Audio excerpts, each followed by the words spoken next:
உங்கள் மனதோடு நான் கவிதா பலராமன். வணக்கம். இன்றைய தலைப்பு,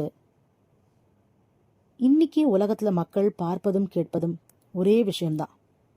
என் வாழ்க்கை ஏன் இப்படி இருக்குது என்கிற வலி நிறைந்த கேள்விதான் தொடர்ந்து ஒழிச்சிட்டே இருக்குது. என் வாழ்க்கை ஏன் இப்படி இருக்கிறது? நான் ரொம்ப கஷ்டப்படுறேன், ஆனால் ஏன் முன்னேற முடியல?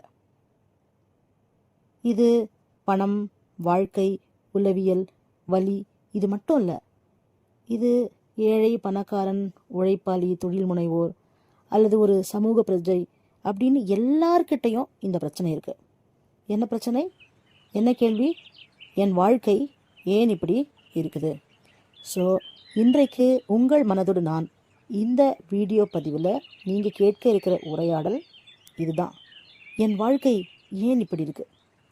ஸோ இதில் நீங்கள் தெரிஞ்சுக்க போகிறது, நீங்கள் சொல்லாத வழிகளையும், நீங்கள் மறைத்து வைத்து அடக்கி வைத்த உங்கள் கனவுகளையும், உங்கள் மனசுக்குள்ள நீங்கள் பேசவும் முடியாமல், நேரம் இல்லாமல் கொட்டி தீர்க்க முடியாத கேள்விகளுக்கும் விடையை இந்த ஆடியோவில் நீங்கள் கேட்டுக்கலாம். ஒரு மனிதன் அவனோட வாழ்க்கையில் நிறைய தோல்விகளை சந்திக்கிறான். தைரியம் குறைவாக இருக்கிறது, நேரத்தை கையாள முடியல, பணம் என்பது அங்கே இருக்கு, கைக்கு வரலை, தொழிலில் நிறைய இடர்பாடுகள், சுணக்கம் இருக்குது, லைஃப் என்னடா இது அப்பாடா அப்படின்னு எப்பயுமே ஒரு வகையான கோணல் மாணலாக இருக்குது. அப்போது இது எல்லாத்த பற்றியும் சத்தியமாக நான் உங்ககிட்ட அறிவுரை சொல்ல வரல. உங்கள் மனதோடு நான் இந்த பகுதி உங்கள் எல்லாருக்குமே தெரியும். நான் உங்களோட உட்காந்து பேசுகிற மாதிரியே உங்களுக்கு பல விஷயங்கள் உளவியல் ரீதியாக சொல்லிடுவேன். ஏன்னா உங்கள் எல்லாருக்கும் தெரியும், நான் ஒரு ப்ரொஃபஷ்னல் சோஷியல் ஒர்க்கர். ஸோ இந்த பகுதியில் என் வாழ்க்கை ஏன் இப்படி இருக்குது அப்படிங்கிறதுக்கு நீங்கள் விடை தெரிஞ்சுக்கலாம். நான் ஒன்றும் உங்களை போர் அடிக்க போகிறதில்ல, ஐயோ இது ரொம்ப கஷ்டமான டாப்பிக்கு அப்படின்னு உங்களை ஓட வைக்கவும் போகிறதில்ல. நான் என்ன செய்ய போகிறேன் அப்படின்னா, நீங்கள் இந்த பிரச்சனையிலேருந்து வெளியில் வரணும்னா என்ன செய்யணும், என்ன செய்கிறீங்க அப்படிங்கிறத சொல்ல போகிறேன். சில நேரங்களில் இந்த ஆடியோ பதிவு அல்லது இந்த வீடியோ உங்களுக்கு பிடிக்காமல் கூட போகலாம். அது உண்மைதான். ஏன்னா காரணம் சொல்ல போகிற விஷயம் அந்த மாதிரி. உண்மையை சொன்னால் யாருக்குமே பிடிக்காது இல்லையா? அந்த மாதிரி நீங்கள் ரொம்ப நல்ல மனிதராக இருக்கலாம், அதனால நீங்கள் வாழ்க்கையில் ரொம்ப கஷ்டப்பட்டுன்னு இருக்கேன் அப்படின்னு சொல்லலாம். என்னோட ஒரே கேள்வி, ரொம்ப நல்ல மனிதராக இருக்கிற நீங்கள் ஏன் வாழ்க்கையில் கஷ்டப்பட்டுனே இருக்கணும்? ஸோ உங்கள் மனதோடு நான் கவிதா பலராமன் உங்களுக்கு விடை சொல்ல இருக்கிறேன். ஏன் என் வாழ்க்கை இவ்வளோ கஷ்டமாக இருக்குது அப்படின்னா, அந்த கஷ்டத்துக்கு காரணம் யார் கண்டுபிடிக்கலாமா? வாங்க பிரயாணம் செஞ்சுட்டே கேட்டுகிட்டே போகலாம். இந்த உலகத்தில் ரொம்ப கஷ்டப்பட்டு உழைக்கிறவங்க நிறைய பேர் இருக்காங்க. ஆனால் முன்னேறினவங்க அல்லது அந்த கஷ்டத்துக்கான உழைப்புக்கான கூலி கிடைக்கிறவங்க ரொம்ப கொஞ்சமாக தான் இருக்காங்க. இதுக்கு காரணம் என்ன? சோம்பேறித்தனமா? அல்லது அவங்களுக்கு அதிர்ஷ்டம் இல்லையா? இல்லை திறமை தான் இல்லையா? சொல்லுங்கள் பார்க்கலாம். ஸோ அவங்க சோம்பேறியும் இல்லை, ஏன்னா கடினமாக உழைக்கிறாங்க. அதே நேரத்தில் அவங்கக்கிட்ட திறமையும் இருக்குது, ஏன்னா முயற்சி செஞ்சுட்டே இருக்காங்க. அப்போது இவ்வளவு இருந்தாலும் ஏன் அவங்கக்கிட்ட முன்னேற்றம் இல்லை? அதனால தான் அவங்க இப்படி கேள்வி கேட்குறாங்க, என் வாழ்க்கை ஏன் இப்படி இருக்குது அப்படின்னு. அதுக்கு ஆன்சர் என்ன தெரியுங்களா? அவங்க தவறான நம்பிக்கைகள் பின்னாடி இருக்காங்க. அவங்களோட மைண்ட் செட்டு எப்பயும் ஃபால்ஸ் பிலீஃப்னு சொல்லுவோம். தவறான நம்பிக்கைகளுக்கு பின்னாடி எப்பயும் ஒட்டிக்கிட்டே இருந்தால் இப்படித்தான் எவ்வளவு உழைச்சாலும் எவ்வளவு போராடினாலும் முன்னுக்கு வர முடியல. அதனால என் வாழ்க்கை இப்படி இருக்குது அப்படின்னு கேள்விகள் மட்டும் கேட்டு கஷ்டப்பட்டுட்டே இருக்காங்க. இப்போ நான் உங்களை ஒரு கேள்வி கேட்க, நீங்கள் ரொம்ப பிஸியாக இருக்கீங்களா அப்படின்னு கேட்டால், ஆமாம் பிஸியாக இருக்க, நேரமே இல்லை அப்படின்னு சொல்கிறாங்க. சரி, நீங்கள் பிஸியாக இருக்கிறீங்கன்னா அதை சரியாக பயன்படுத்திக்கிறீங்களா உங்கள் வாழ்க்கைக்கு, அல்லது உங்கள் வேலை செய்கிறதுக்கு, அல்லது உங்கள் தொழிலுக்கு, எதுவாக வேணா இருக்கலாம். நீங்கள் அதை ப்ரொடக்டிவாக பயன்படுத்துகிறீங்களா, சரியாக பயன்படுத்திக்கிறீங்களா அப்படின்னு கேட்டால், இந்த கேள்வியை கேட்ட உடனே அவங்க சொல்கிறது, ஒரு நாள் முழுக்க ஓடி உழைக்கிறேன், முழுசாக உழைக்கிறேன், தூங்கக்கூட நேரம் இல்லை அப்படின்னு பதில் வருது. அப்போனா அது பிஸி அப்படின்னா நீங்கள் சொல்கிறீங்க. நான் என்ன சொல்கிறேன், இது பிஸி கிடையாது. நீங்கள் சரியாக ப்ரொடக்டிவிட்டியாக உங்கள் நேரத்தையோ உங்கள் நாளையோ உங்கள் வாழ்க்கை முறையோ சரி பண்ணிக்கலை. அதுதான் தவறான நம்பிக்கை. பிஸியாக இருக்குன்னு நினைக்கிறீங்க, பட் நீங்கள் பிஸியாக இல்லை. ஸோ மக்கள் என்ன நினைக்கிறாங்க, எனக்கு ரொம்ப நல்ல மனசு இருந்தால் போதும் எல்லாம் தானாக வரும் அப்படின்னு நினைக்கிறாங்க. பாருங்க, தவறான நம்பிக்கை. அடுத்து, நல்ல மனசு இருந்தால் போதும், நான் ரொம்ப நல்லவன், அப்போ எல்லாம் தானாக வரும் அப்படின்னு நினைக்கிறாங்க. இந்த நம்பிக்கை நம்மளை மெதுவாக கொஞ்சம் கொஞ்சமாக அழிக்குதுன்னு நான் சொல்கிறேன். எப்படின்னு கேட்குறீங்களா? ஆமாம், நீங்கள் ரொம்ப ஹானஸ்ட்டாக இருக்கிறீங்க, ஓகே. அதுக்காக நீங்கள் என்ன நினச்சிக்கிறீங்க? உங்கள் மனசுக்குள்ளே நேர்மையாக இருக்கிறவங்கெல்லாம் அவ்வளோ சீக்கிரத்தில் வெற்றி வராது, எல்லாமே பொறுமையாக தான் வரும் அப்படின்னு நீங்களே உங்கள் ஆழ் மனசுக்குள்ளே போட்டுக்கிறீங்க. தொடர்ந்து அதையே தான் பேசுகிறீங்க. யார் நல்லவங்களாக இருக்காங்களோ அவங்களுக்கு கஷ்டம்தான் வரும், அவங்க சீக்கிரம் ஜெயிக்க மாட்டாங்க, லேட்டாகும். இது உண்மையா? அப்போ இது அந்த ஃபால்ஸ் பிலீஃப்குள்ளே வருதா இல்லையா? தவறான நம்பிக்கைகள். நல்ல மனசு இருந்தால் போதுமா? ஆனால் நல்ல மனசை வச்சுக்கின்னு எப்பயும் தப்பாக முடிவெடுத்தா வாழ்க்கையில் எப்படி முன்னேறது? கேட்டால் எனக்கு ரொம்ப நல்ல மனசு அப்படின்னு சொல்லிட்டு நம்பிக்கை விட்ட இறைவன்கள் மேலேயும் பழியை தூக்கி போட்டுறது. சரி, இது ஒரு பக்கம் வச்சிடலாம். பணத்தை பற்றி பேச ஆரம்பித்தா ஒரே பயமாக இருக்குன்னு பயப்படுறது.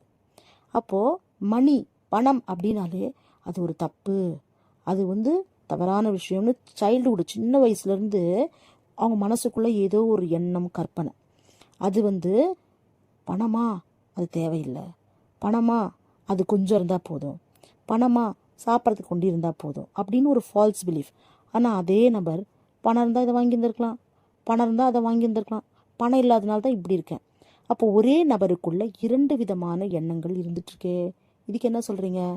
அப்போனா எப்பயும் மனசுக்குள்ள பணம் பற்றின பயம் அல்லது பணம் இருக்கிறத வச்சு கஷ்டப்பட்டுனே சமாளிச்சிடலாம் அப்படின்னு இருக்கக்கூடிய ஒரு ஆழமான நம்பிக்கை, ஃபால்ஸ் பிலீஃப் என்ன பண்ணுது? அவங்கள தவறான நம்பிக்கை தொடர்ந்து அவங்கள பணம் இல்லாமல் கஷ்டப்பட வச்சுட்டே இருக்குது. உழைச்சினே இருப்பாங்க, ஆனால் அடுத்த கட்டத்துக்கு அவங்களால போக முடியல. அப்போ பணத்தை சமாளிக்க முடியல, பண வரவை தேடி போகவும் முடியல. இதுக்கெல்லாம் யார் காரணம்? ஸோ இப்போ நீங்கள் ஒரு விஷயம் கவனிச்சிங்களா? நிறைய பேர் உதவியே கேட்க மாட்டாங்க. அப்போனா அவங்களுக்கு ஈகோ இல்லை அப்படின்னு நினைக்கிறீங்களா? என்ன நினைக்கிறீங்க?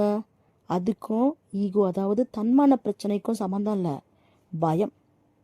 அப்போது உதவிகள் யார்கிட்டயாச்சும் கேட்டால், தன்னை பற்றி சொன்னா, தன் கஷ்டத்தை சொன்னா, அல்லது தான் அடுத்த கட்ட நகர்வுக்கு அவர் கூட பேசினா சில விஷயங்கள் கிடைக்கும். ஆனால் ஃபால்ஸ் பிலீஃப், தவறான நம்பிக்கைகள், எப்பயும் யார்கிட்டையும் போய் நிற்கக்கூடாது, கை கட்டி நிற்கக்கூடாது, உதவின்னு வாங்கக்கூடாது அப்படின்னு ஒரு நம்பிக்கை வச்சுட்டு, அது கூடவே ஒரு பயம், நம்மளை பற்றி மற்றவங்க கிட்ட தப்பாக சொல்லிடுவாங்களோ அப்படின்னு நினைக்கும் பொழுது எப்படி முன்னேற்றம் வரும்? நல்லவங்களா மட்டும் இருந்தால் போதுமா? எல்லாம் நல்லதாக கிடச்சிருமா? கிடைக்கிறதில்ல. காரணம் ஃபால்ஸ் பிலீஃப், தவறான நம்பிக்கைகள். அப்போது இந்த தவறான நம்பிக்கைகள் என்ன செய்யுது அப்படின்னு பார்த்தீங்கன்னா, சைக்காலஜியில் என்ன சொல்கிறோன்னா, fear of rejection, fear of judgement, fear of change. இந்த 3 விஷயங்கள். ஒன்று, நாம் உதவி கேட்டால் அவங்க முடியாது அப்படின்னு சொல்லிடுவாங்களோ, ரிஜெக்ட் பண்ணிடுவாங்களோங்கிற ஒரு பயம், ஒரு அச்சம். இன்னொன்று, கேட்கறதுக்கு முன்னாடியே இவங்களா ஒரு முடிவு எடுத்தவங்க, இவங்க ஒரு முடிவு எடுத்துருவாங்க அப்படின்னு நமக்குள்ள ஒரு பதட்டம், பயத்தில் அவங்க முடிவு எடுக்கிறதுக்கு முன்னாடி நாமளே ஒரு முடிவு எடுத்துறது. இதை விட இன்னொரு மோசமான விஷயம் என்னென்னா, ஃபியர் ஆஃப் சேஞ்ச். மாறத்துக்கு நினச்சாதானே மாற்றம் வரும், நம்ம தான் மாறத்துக்கே நினைக்கலையே. ஸோ ஆசை மட்டும்தான் இருக்கும், ஆனால் அந்த ஆசைக்கு காரணம் பார்த்திங்கன்னா, ஏற்கனவே சொன்ன மாதிரி மாற்றங்களுக்கு அவங்க ரெடியாக இல்லை. அப்போது அந்த பயம் எப்படி இருக்கும்? மாறவே முடியாத நிலைக்கு தொடர்ந்து தள்ளிகிட்டே இருக்கும். அப்போ நல்லவங்களாக மட்டும் இருந்தால் நாம் அடுத்த கட்ட நகருக்கு போக முடியுமா? ஸோ இந்த பிரச்சனைகள்னால என்ன ஆகுது? ஏன் வாழ்க்கை மட்டும் ஏன் இப்படி இருக்குது அப்படிங்கிற கேள்வி மட்டும் வந்துட்டுருக்கு. என் வாழ்க்கை ஏன் இப்படி இருக்குது அப்படிங்கிற கேள்வி தான் இருக்குது, ஆனால் விட இல்லை. ஸோ அப்போ ஃபியர் ஆஃப் ரிஜெக்ஷன் எங்கேருந்து வருது? நம்மக்கிட்ட தான் வருது. ஃபியர் ஆஃப் ஜட்ஜ்மெண்ட் எங்கேருந்து வருது? நம்மக்கிட்ட தான் வருது. ஃபியர் ஆஃப் சேஞ்ச் எங்கேருந்து வருது? நம்மக்கிட்ட தான் வருது. அப்போது இது எல்லாத்துக்கும் காரணம் என்னென்னா, ஒரு வித பயம். என்ன பயம்? நோ சொல்லிடுவாங்களோ, முடியாதுன்னு சொல்லிடுவாங்களோ, நடக்காதுன்னு சொல்லிடுவாங்களோ. என்னோட கேள்வி என்னென்னா, சொல்லட்டுமே, பரவாயில்ல, அடுத்தவங்க கிட்ட கேளுங்க, பலர் சொல்லட்டுமே, தொடர்ந்து முன்னேறிட்டே இருங்க, தொடர்ந்து கேட்டுகிட்டே இருங்க. அப்படி நடக்கும்பொழுது மட்டும்தான் அவர்கள் வாழ்க்கையில் சேஞ்ச் இருக்குது. என் வாழ்க்கை ஏன் இப்படி இருக்குது அப்படின்னு அவங்க நினைக்கிறதில்ல. ஸோ இதுக்கு காரணம் என்ன? Mind set. அந்த மைண்ட் செட்டு உள்ளவர்கள் என்ன நினைக்கிறாங்க? எல்லாம் இறைவன் பார்த்துப்பாரு, அப்புறம் நான் ரொம்ப நல்லவன், அதனால எனக்கு தாமதமாக தான் நல்லதெல்லாம் நடக்கும் அப்படின்னு அவங்களே சொல்லிக்கிறாங்க. இப்படி சொல்லிக்கிட்டே இருந்தால் நல்லது நடந்துருமா? நடக்காது. அதுக்கு தான் நாம் என்ன சொல்கிறோன்னா, இது ஒரு பிளாக், ஒரு மனசுக்குள்ளே ஒரு பெரிய பிளாக் இருக்குது. அந்த பிளாக்கு அப்படின்னா என்னென்னா, ஒரு தடைக்கல், ஒரு அவங்களுக்குள்ள ஒரு குட்டி வட்டம் போட்டுன்னே உட்காந்துருக்கிறது, வெளி உலகத்தை குறை சொல்லிகிட்டே இருக்கிறது, யாரை நம்பாமல் இருக்கிறது, யார் பேசினாலும் காது கொடுத்து கேட்காம இருக்கிறது, இந்த மாதிரிலாம் இருக்கிறதுக்கு பேர் மைண்ட் செட். ஏன்னா அந்த மைண்ட் செட் உள்ளவங்க புதுசாக எதையும் கற்றுக்கவே மாட்டாங்க, புதிய நபர்களை ஆதரிக்க மாட்டாங்க. அவர்களை பொறுத்த வரைக்கும் அவர்களுக்குத்தான் எல்லாம் தெரியும்னு நினைப்பாங்க. அதை சோஷியாலஜியில் எத்னோசென்ட்ரிக் பிஹேவியர்னு சொல்லுவோம். தன்னை சுற்றி தன்னை மட்டுமே பற்றி நினைக்கக்கூடிய ஒரு குணாதிசயம். ஸோ இந்த பிளாக்கை உடச்சி வெளியில் வந்தால் மட்டும்தான் ஏன் வாழ்க்கை ஏன் இப்படி இருக்குது அப்படிங்கிறது வெளியில் வரலாம். ஸோ இந்த வீடியோ உங்களுக்கு சொல்யூஷன் தருதா தரலையா அப்படிங்கிற கேள்வியை நான் உங்ககிட்டயே விட்டுடுறேன். நீங்கள் இன்றைக்கி கஷ்டப்படுறீங்க, ரொம்ப ஸ்ட்ரகிள் பண்ணுறீங்க அப்படின்னா அதுக்கு எல்லாத்துக்கும் நீங்களே தான் கேள்வி கேட்டு விடையை சொல்லிக்கணும். அந்த விடையும் இந்த ஆடியோ பதிவில் நான் உங்ககிட்ட கொடுத்துருக்கேன். நீங்கள் செய்ய வேண்டியதெல்லாம் என்ன? உண்மையிலேயே இந்த வீடியோ அல்லது ஆடியோ உங்களுக்கு மோட்டிவேஷனாக இருந்ததா? உங்கள் மனதோடு நான் கவிதா பலராமன் இன்றைக்கி என் வாழ்க்கை ஏன் இப்படி இருக்குது அப்படிங்கிற கேள்விக்கு விடை சொல்லியிருக்கிறேன் அப்படின்னா உங்களுக்கு உண்மையிலேயே இந்த வீடியோ பிடிச்சிருந்தது, ஆடியோ கேட்டு உங்களுக்குள்ள மன மாற்றம் ஏற்பட்டு இருக்குது அப்படின்னா கமெண்ட்டில் எஸ் என்று போடுங்கள், மற்றவருக்கும் பகிருங்கள். சாரி, நான் இந்த வீடியோவை தொழில் முனைவோர்களுக்குன்னு பண்ணலை, எல்லாருக்கும் பண்ணியிருக்கேன். யாருக்கெல்லாம் என் வாழ்க்கை ஏன் இப்படி இருக்குது அப்படின்னு கேள்வி கேட்குற எல்லாருக்கும் இந்த ஆடியோ பதிவு பண்ணியிருக்கேன். இது கேட்கும் பொழுது சிலருக்கு ஹர்ட் ஆகியிருக்கலாம். ஹர்ட்னா ஒரு வலி ஏற்பட்டிருக்கலாம். அதுக்கெல்லாம் நான் இப்போ உங்களுக்கு சாரி சொல்ல மாட்டேன். ஆனால் அந்த ஹர்ட் இல்லாமல் சேஞ்சு வராது. மாற்றம் வரணுன்னா கொஞ்சம் வலி இருக்கும் அப்படின்னு சொல்கிறேன். அதே நேரத்தில் இந்த ஆடியோவை கேட்டு நீங்கள் அமைதியாக இருந்தீங்க அப்படின்னா அதுவே இந்த ஆடியோவினுடைய ஆன்சர். அதாவது நீங்கள் மாற்றத்துக்கு தயாராகிட்டீங்க அப்படிங்கிறத விடை. ஆமாம் தயாராகிட்டேன் அப்படின்னா மறக்காமல் கமெண்ட்டில் எஸ்ன்னு போடுங்க, லைக் போடுங்க. நீங்கள் என்ன நினைக்கிறீங்களோ அதை ஒரு வரி 2 வரியில் என்ன மாற்றத்தை 2026 செய்ய போகிறீங்க, என் வாழ்க்கை ஏன் இப்படி இருக்குது அப்படின்னு கேட்குறத விட்டுட்டு என்ன செய்யலாம் அப்படின்னு நினைக்கிறீங்க, என்ன அடுத்த கட்ட நடவடிக்கையாக இருக்க போகுது. ஸோ உங்கள் நடவடிக்கைகளை நீங்கள் உங்கள் நோட்டு புத்தகத்தில் எழுதி அதை நீங்கள் தொடர்ந்து பயிற்சி செய்யுங்க. அண்ட் உங்கள் அனைவருக்கும் இந்த உங்கள் மனதோடு நான் அப்படிங்கிற பதிவு ரொம்ப பிடித்திருக்கும்னு நம்புகிறேன். அல்லது மாற்றத்திற்கான முதல் படியாகவும் இருக்கலாம் என்கிற நம்பிக்கையோடு விடைபெற்றுக் கொள்கிறேன். நான் உங்கள் கவிதா பலராமன். உங்கள் மனதோடு நான் என்கிற இந்த பகுதி உங்களுக்கு பிடித்திருந்தால் மறக்காமல் கமெண்ட் எழுதுங்கள். தொடர்ந்து உங்களுக்கான உளவியல் ரீதியான இந்த பதிவுகளை போட முயற்சிக்கிறேன். மொத்தத்தில் நீங்கள் தெரிந்து கொண்டது, கற்றுக்கொண்டது, என் வாழ்க்கை ஏன் இப்படி இருக்கிறது என்பதை நீங்கள் கேள்வி கேட்டு அதிலே இருந்து வெளியே வாருங்கள். அதற்கு காரணம் மைண்ட் செட். மாற்றத்திற்கு நாம் விருப்பம் தெரிவிக்காதது எப்பொழுதும் பயம், அச்சம் நமக்குள்ளே தொற்றிக் கொண்டுள்ளது. வாய்ப்புக்கு நன்றி. வணக்கம்.